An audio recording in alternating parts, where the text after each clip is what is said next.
All right, so this past year, some of my graduate research focused on how we can use optimizations, which are inherent to all modern processors, and exploit those to create, enforce different execution paths as well as side channels. So the beginning and the end of all of this starts in the cloud. And everyone probably has a good idea of what the cloud is.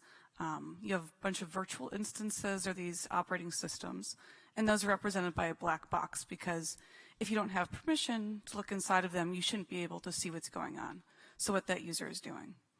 And the hypervisor is in control of giving the resources up to each of those boxes. And it does this dynamically. And it's this dynamic allocation. Oh, someone's phone is ringing. Is this your phone?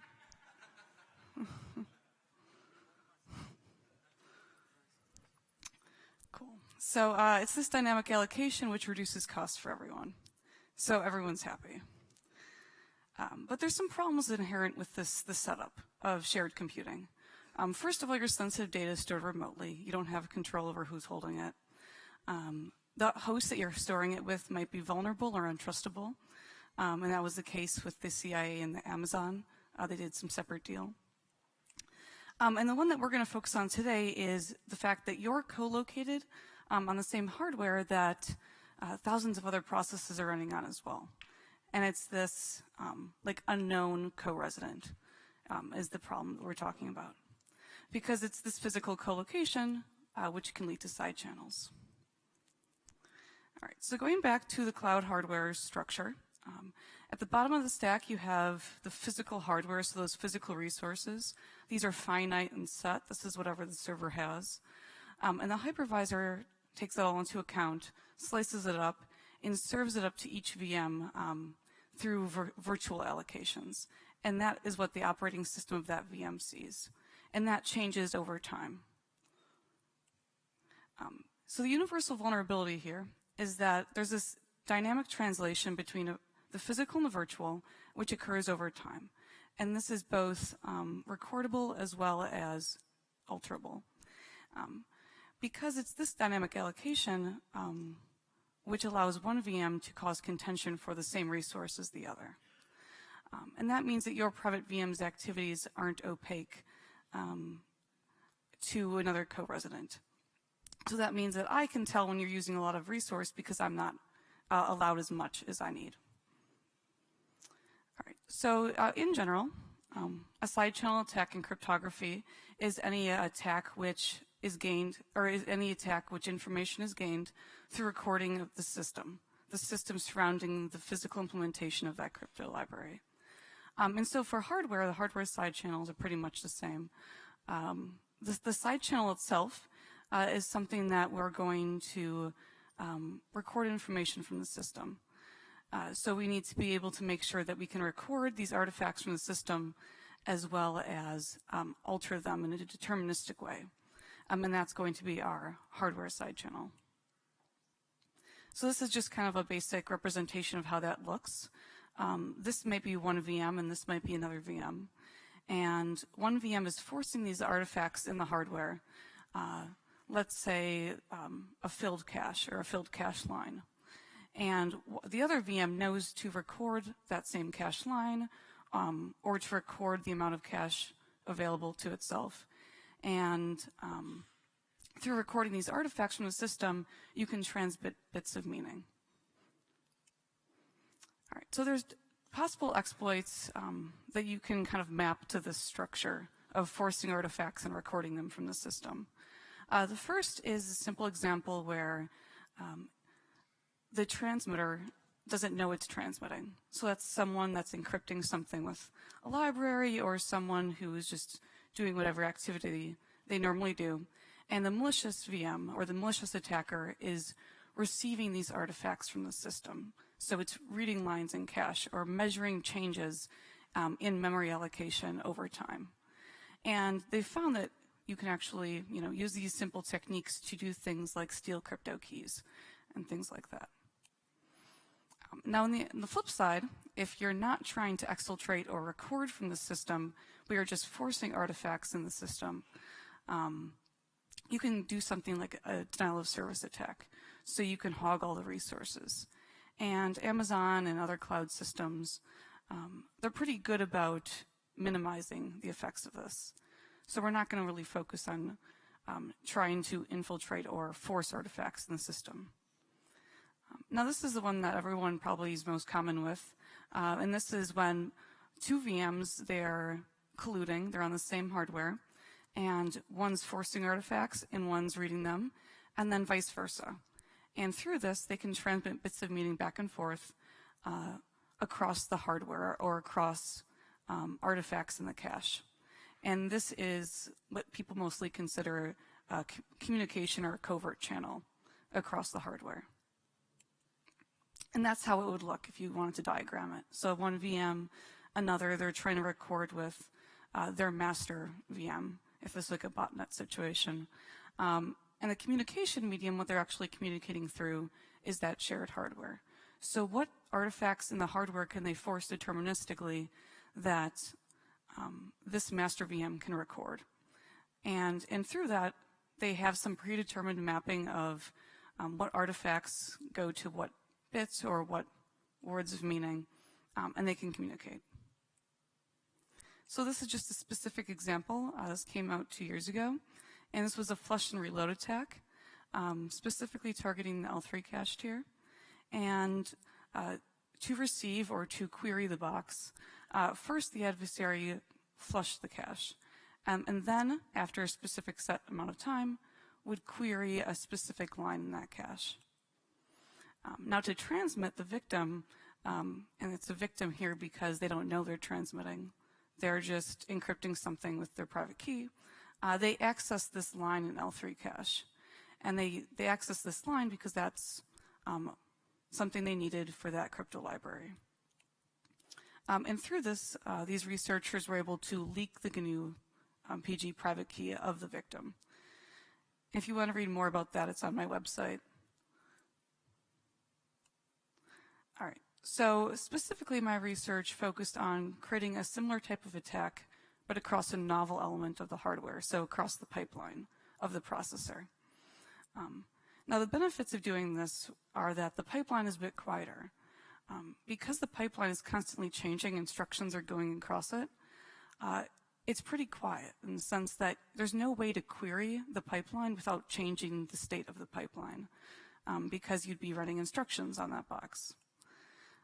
It's not affected by different things in the cache, and the noise levels that we were able to record from it were actually a little bit better than those found in cache side channels. So how are we actually doing this? How are we targeting this virtual black box of the processor's pipeline?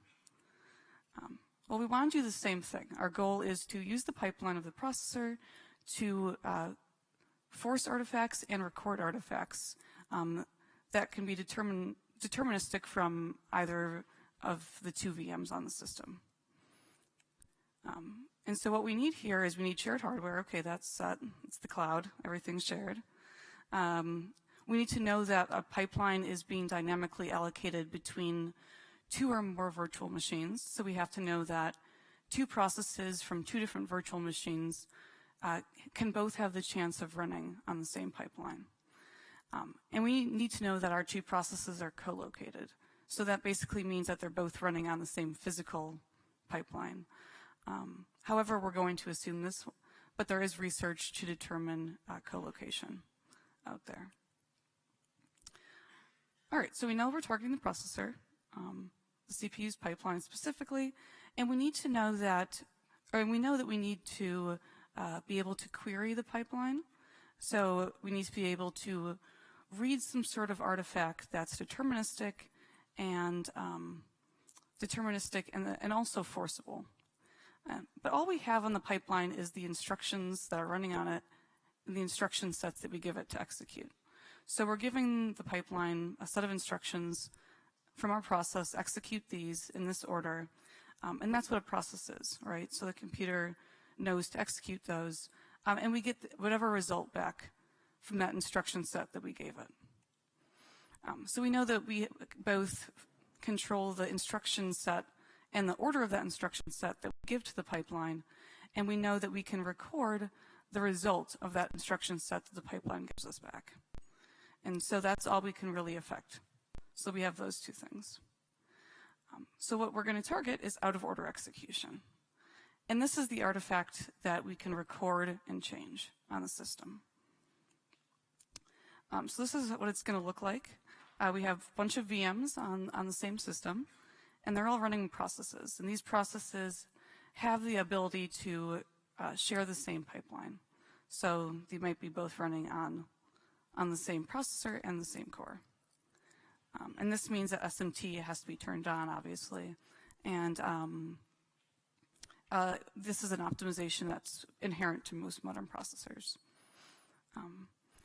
And then the interesting thing here is the fact that in the cloud and even on your own computer, at the software level, there's permissions, what processes can access what data, what lines in memory, etc. But in the pipeline, what the computer is actually executing, it doesn't know what instructions came from what process when it executes them. It just executes them. And in some cases, when you're executing instructions from multiple processes together in one pool, it's executing them all as if they came from the same place, right? So the processor has no way of mapping what instructions came from what VM and what process specifically. So it's kind of a scary idea. For our receiver, so how are we going to record out-of-order executions from the processor? We're going to use something that you can find in your common Intel manual. Like every good presentation, you have to have a picture of the Intel manual. But this is just its description of out-of-order execution. It's saying that it can happen. This is allowed. And for those of you who aren't familiar, out-of-order execution is basically when the stores and loads to memory are reordered. So instead of storing something to memory and then loading, it loads first and then stores a value to the same spot in memory. So a bit prettier of a picture. In the case where you have two threads, the synced example of a store to memory and a load to memory is this. So two threads, they're both storing to different spots in memory, and they're both loading from the opposite spot in memory. So you can see that with the X's and Y's here.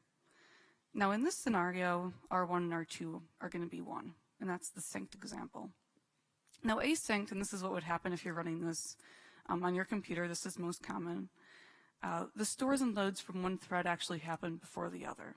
So that means one of the return values is going to be 0, the other will be 1. And for the most part, we can't really use that to our benefit for anything. But in the out-of-order example, in the out-of-order execution case, the computer thinks that it's safe to load R1 and R2 from memory before any of the stores happen. And that is the case where we can get R1 and R2 equals 0. And this is what we're going to record as our out-of-order execution example. That's going to be our artifact, which we're recording in this pseudocode example thousands and thousands of times, taking averages of that in specific time frames to get an averaged pattern of out-of-order executions over time. And that will tell us something about the system. All right, so we have our receiver. We have the ability to record from the hardware. We have to be able to transmit or force these out-of-order executions from occurring on the hardware. So how are we going to do that? We're just going to use the mfence instruction, memory fences. I'm sure a lot of you here are familiar with it, but this is just a simple x86 instruction, which is a full memory barrier. So it prevents memory reordering of any kind, and it basically is stopping the computer from optimizing the loads from memory and the stores from memory to memory. So it's forcing those to be in the correct order. And this is how it would look in the perfect example in the pipeline. So the store and the loads, those are going to be basically forced to happen in the correct order. So we'll always get that R1, R2 equals 1 example. And because of this, our out-of-order execution averages will actually decrease. So we'll record almost no out-of-order executions in that specific time frame when we're transmitting. And so now we have the ability to force a decrease in the averages of out-of-order execution. All right, so now we're going to go into a bit of memory modeling. So memory reordering can happen at compilation time and at runtime. Obviously, what we're focusing on is the runtime memory ordering, so that's out-of-order execution, and that's going to be the focus. Our system that we're targeting is x86, so right here, usually strong. However, if you're running on something like an iPhone or an Android, which has a weaker memory model, you'd actually get more out-of-order execution, so you get a stronger channel. However, I haven't tested on that type of system. All right, and then this is just an example of, there actually is 4 different types of memory reordering barriers. And the ones that we're going to focus on are the store load barriers. So we want that store of 1 to memory to happen before the load of 1 into R1 or R2. All right, so just to recap, we're transmitting using a memory barrier.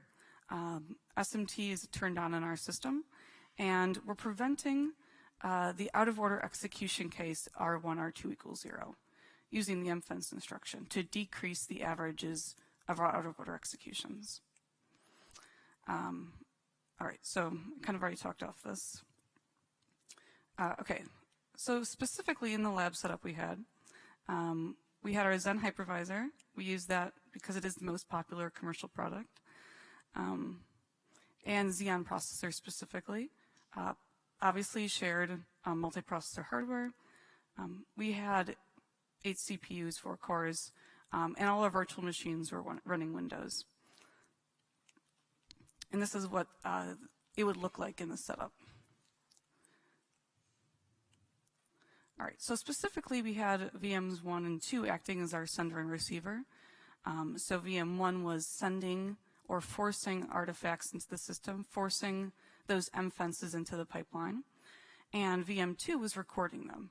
So they were running those 2 threads with the 4 different variables and reading what values were loaded from memory. All right, I guess I have time for it. If you want to follow along with my demo, a lot of my material is at my website and then /sc, but the specific pseudocode example is sender receiver.py. All right, so this is the Zen Center environment with our different Windows boxes. I just kind of named in chunk values. And then specifically, Recon 1 is going to be our receiver, or recording from the system out-of-order executions with 2 different threads. And my script, it just records 8 different bytes. In this case, I mapped them to 0 because I want to account for system noise. So nothing's being sent, it's all zeros. That's great. I also plot it to a graph if you want to use the source code I have. Python's amazing.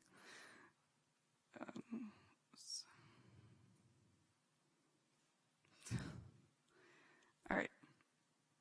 And that's what it would look like in graph form. And that's just me recording in different time frames and taking the averages of all the auto-order executions. And I've determined that all those values are below my noise level, meaning nothing's being sent. All right, and then my other VM is the sender. And this is the sender.py on my website. And I just have it set up so you enter whatever message you want to send. In this case, the example is that I'm maybe a rootkit on Recon 1 or just something listening for a message. Once I get my trigger message across the hardware, I'm going to launch some attack and kill the box or something. So it's kind of a contrived example, but it's just showing that message being received. All right, so I send my bits, and I'm forcing memory fences. And I see those two there. And so it detects my signal and, whoa. Okay. And kills the box. So that's the best example I could think of. Originally for my thesis defense, I had it open catch-if, but my advisor didn't like that one too much, so I changed it. Anyway, so to conclude, like any good research, we had mitigation techniques. So protected resource ownership. Well, you could isolate your VMs on their own hardware. That's always an option.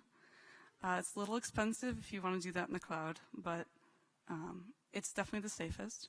You can always turn off hyper-threading and other computer optimizations, which will mean all of your processes will slow to a crawl, but you will be secure. You can also blacklist resources, and this is probably the most valuable for a real mitigation technique. And if you have two processes, the hypervisor can determine, oh, process 1 is from a different VM. I will wait for process 2 to finish before letting process 1 use that same shared hardware or something like that. So yeah, the downside of the first two is that you reduce all the cloud benefits. But in conclusion, the contribution of this work is just a novel side channel, specifically using the pipeline, which hasn't before been used to create side channels in the cloud. The cache seems to be the most popular. It is the most easy to read and force artifacts from because it is static memory. But the pipeline is a little harder because it is that dynamic querying. It's that black box you really can't retrospect inside of, and all you can really determine is what you put in and what you get out. All right, so I'd like to acknowledge Jeremy Blackthorne. He works at MIT Lincoln Labs, but he got me into the subject. And then my CTF team, of course, RPISec, and then Trilobits is where I work. So if there's any questions, you can reach me on IRC or go to email me. And then, of course, you can read a write-up of what I just talked about in the latest edition of POC GTFO. So, yeah. Any questions? Or I can always take them after people want to do lunch. I don't know. Thank you, Ben.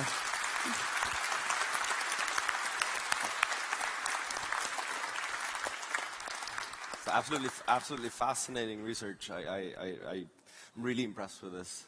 We are a little bit pressed for time, so just do questions from the audience. Hello. You said that you haven't looked at Android, but do you know if anyone else have done something similar to this on Android devices?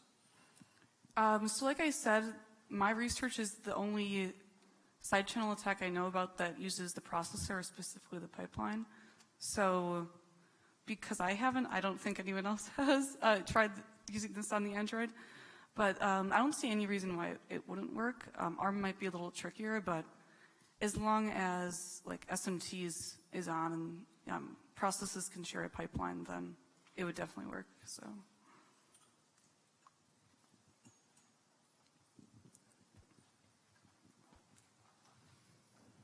Have you done any estimation of the bandwidth that you could use? Yeah, so even with my horrible noise algorithms, I was able to get like 20 bits per second, I think. So it was pretty good, decent. Thank you.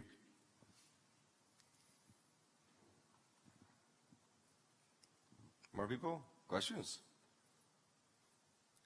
I think they're just shocked or something. Or hungry, I don't know. Anyway, that was very fascinating. Thank you very much for coming, Sophia. Big hand